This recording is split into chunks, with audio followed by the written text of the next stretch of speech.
Do you know where the saying, "Please excuse my dear Aunt Sally," came from? Well, I'm here to tell you that the saying came from her very messy 6 pets. Their initials are Pemdas, P-E-M-D-A-S. Dear Aunt Sally lives in Flushing, Michigan on Order of Operations Drive, and her house was always a mess because she owns 6 pets. Dear Aunt Sally had to feed her pets in a certain order because all the animals lived in the same vicinity of Dear Aunt Sally's home. She first had to feed pig. If Dear Aunt Sally didn't feed the pig first, it would devour the rest of the animals' food before they get a chance to take their first bite. This would make Dear Aunt Sally sad because she would feel bad for the other pets. Because let's face it, pigs love to eat.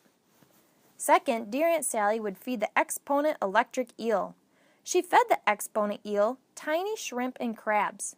The exponent eel likes to play with his food and enjoys taking small things and blowing them out of proportion.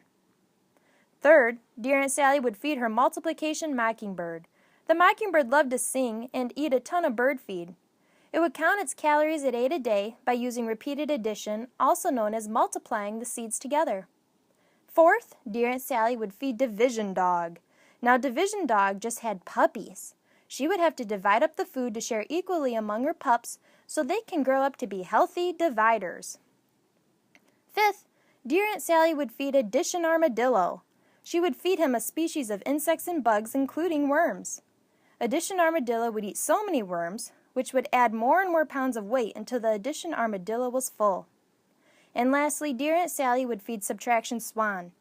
Now, the Subtraction Swan did not mind being fed last because it enjoys its time swimming and looking pretty rather than eating.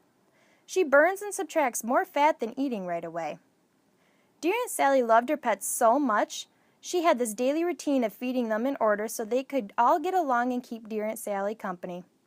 Dear Aunt Sally could not get any more visitors because of her constant mess, but she would have visitors over if I came. Once they entered her house, I would always have to say, "Please excuse my dear Aunt Sally," and her pets. I heard a rumor that she's thinking about adopting another pet called Bracket Beaver, but that's another story.